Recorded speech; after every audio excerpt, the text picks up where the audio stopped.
मुझे लगता है हम लोगों को ये अलग अलग कल्पना समझ लेनी चाहिए कि कोई एससी या एसटी परिवार में पैदा हुआ जीवन में बहुत तरक्की भी कर ले और सोचे कि मेरी जात बदल सकती है, तो इसकी कोई व्यवस्था नहीं है।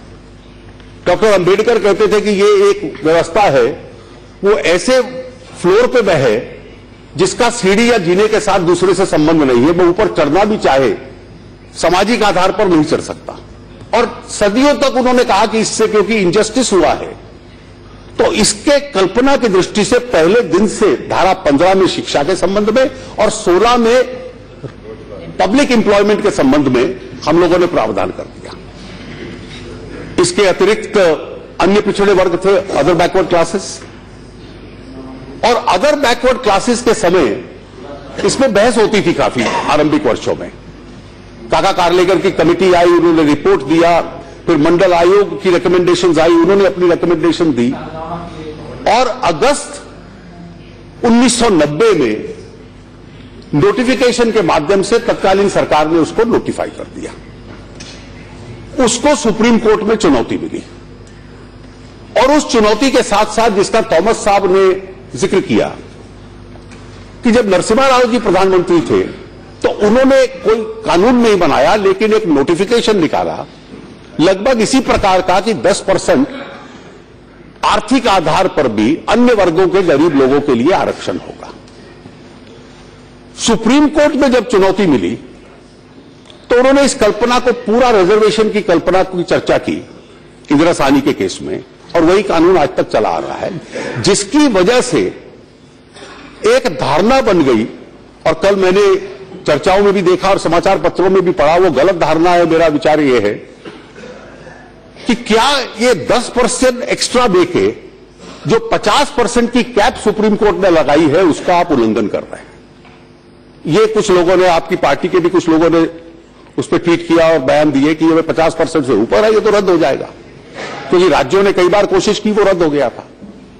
ये सही बात है, राज्यों ने कोशिश की या तो नोटिफिकेशन के माध्यम से, या राज्यों ने कोशिश की कि सामान्य साधारण कानून बना के, गुजरात ने भी कोशिश की कि एक एक्ट बना दिया, और उस एक्ट के माध्यम से उन्होंने कहा कि हम रिजर्वेशन दे रहे हैं। बट उसका अधिकार का स्रोत क्या था? What was the source of that power? जो सोर्स ऑफ द पावर था वो आर्टिकल 15 और 16 था, और वो सोर्स और ओरिजिन ऑफ पावर था कि आप या तो जो पिछड़े हैं, एससी एसटी है, या सोशली या एजुकेशनली बैकवर्ड है, उनको दे सकते हो। और मंडल आयोग के केस, इंदिरा साहनी की जजमेंट में सुप्रीम कोर्ट ने कहा कि कास्ट जो है वो इस सोशल और एजुकेशनल बैकवर्डनेस का एक की डिटर्मिनेंट है। कौन ऐतिहासिक दृष्टि से था बैकवर्ड? जो मंडल आयोग की रिपोर्ट थी, काका कार्लेकर कमेटी की रिपोर्ट थी, उसके तहत caste is the best determinant of backwardness. और इसलिए नरसिम्हा राव जी ने 10% का नोटिफिकेशन निकाला, पर वो नोटिफिकेशन का सोर्स ऑफ पावर यहां तो संविधान में होता, ना आर्टिकल 15 में था, ना आर्टिकल 16 में था, क्योंकि इकोनॉमिकली वीकर सेक्शंस के लिए ना आर्टिकल 15 में प्रावधान था, ना 16 में था। जब कुछ राज्य कानून लाए तो उस कानून का भी सोर्स ऑफ पावर नहीं था, क्योंकि रिजर्वेशन की कल्पना एससी एसटी या एजुकेशनली सोशली बैकवर्ड के संबंध में थी। तो इसलिए कभी भी न्यायपालिका ने उसको स्वीकार नहीं किया। और जो 50% की सीमा लगाई सुप्रीम कोर्ट ने, मैं स्पष्ट कह सकता हूं कि वो सीमा केवल आर्टिकल 16(4) में जो कास्ट बेस्ड रिजर्वेशन था उसके संबंध में लगाई। वो जो सीमा थी, चाहे एजुकेशनल इंस्टीट्यूशंस में हो, चाहे वो पब्लिक एम्प्लॉयमेंट में हो, और जो जजमेंट है सुप्रीम कोर्ट का, मैं चाहूंगा पैराग्राफ 806 से लेकर 812 तक कम से कम 3 बार सुप्रीम कोर्ट ने यह बात स्पष्ट कर दी कि हम जो सीमा लगा रहे हैं 50% की, ये केवल 16(4) की जो एजुकेशनल और सोशल जो बैकवर्डनेस की रिजर्वेशन है उसके ऊपर लगा रहे हैं।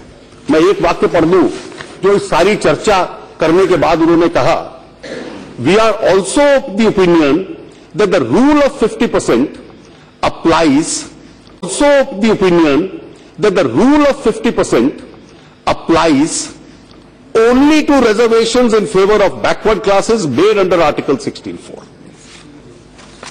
तो इसलिए केवल बैकवर्ड क्लासेस और उसमें SC, ST, OBC यानी 50% से ऊपर ये नहीं जाएगा। और उसके पीछे तर्क क्या था?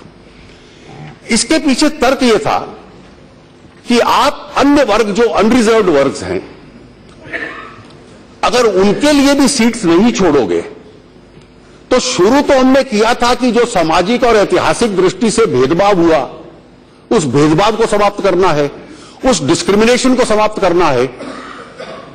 लेकिन अगर दूसरों के लिए बहुत कम स्थान बचेगा तो भेदभाव समाप्त करने चले थे किसी और का। और अगर मैं जो अमेरिकन सुप्रीम कोर्ट ने जिस फ्रेज को यूज किया है, तो ये भेदभाव उल्टा बन गया। तो this became a case of reverse discrimination, क्योंकि दूसरे वर्गों के पास फिर बहुत ज्यादा एडिक्वेट स्पेस एजुकेशनल इंस्टीट्यूशन और पब्लिक एम्प्लॉयमेंट में नहीं रहेगी। तो ये बैलेंस बना रहे तो उन्होंने 50% का तर्क सुप्रीम कोर्ट ने दिया। सही है गलत है इसकी चर्चा चलती रहेगी, मैं उस पर टिप्पणी नहीं करता, लेकिन ये उसके पीछे तर्क था और वो केवल 16(4) के आरक्षण के संबंध में था। अब आपने कहा कि ये क्या कारण है कि आप अभी ले आए? पटेल समाज को आरक्षण दो, आपकी पार्टी ने 2017-18 से पहले तो कभी नहीं कहा था।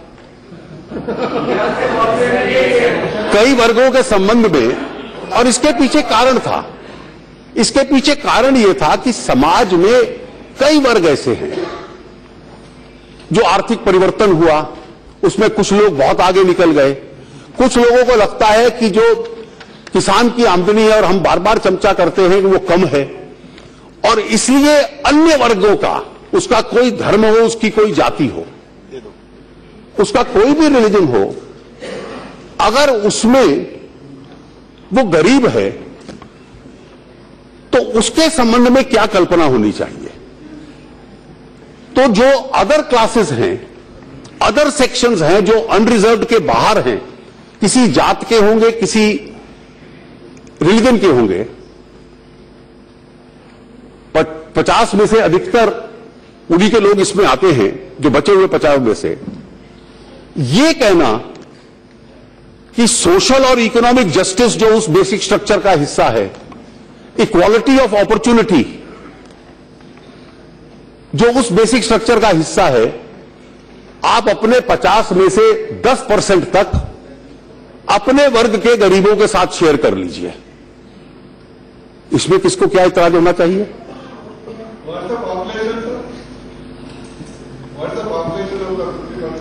I'll check up the census records and tell you. उसी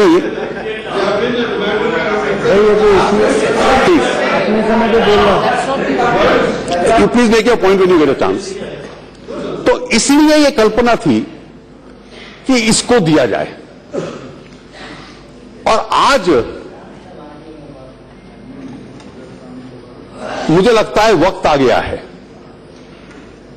और अगर हम सब ने मैनिफेस्टोस, अगर हम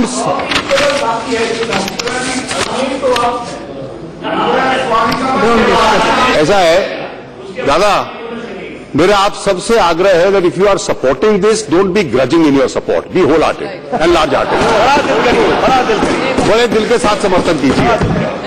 और मेरे अपने कम्युनिस्ट दोस्तों को भी कहना है कि जब गरीबों को दिया जा रहा है तो दुनिया का पहला उदाहरण होगा कि गरीबों के हक में दिया जा रहा है और इस देश का कम्युनिस्ट उसका विरोध कर रहा है।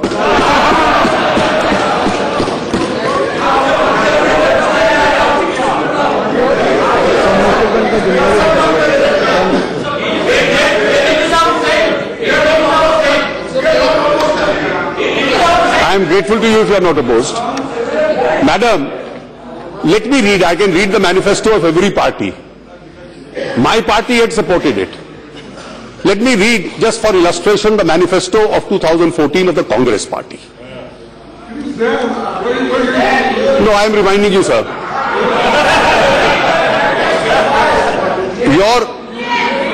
I am reminding you because your walk must match your talk.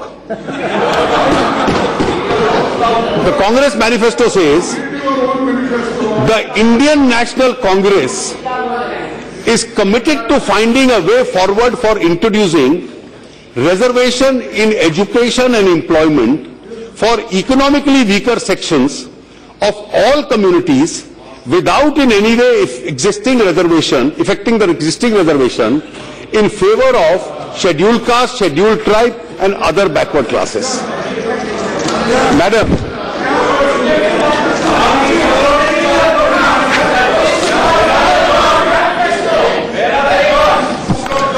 Madam, what the Congress party had pledged in its manifesto, what the BJP...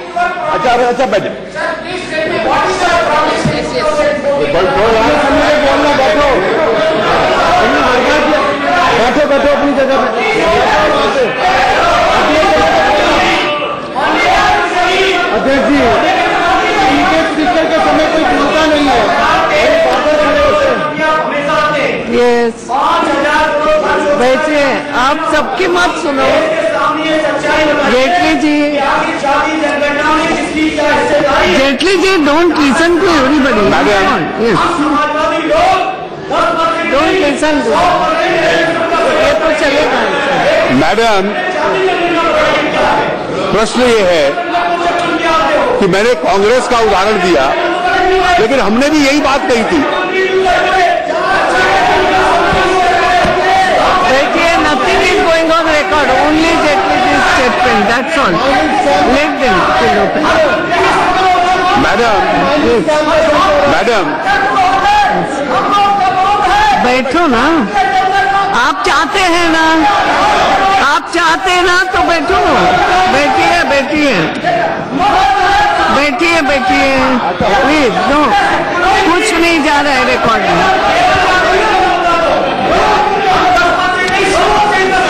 yes, please. Yes, madam,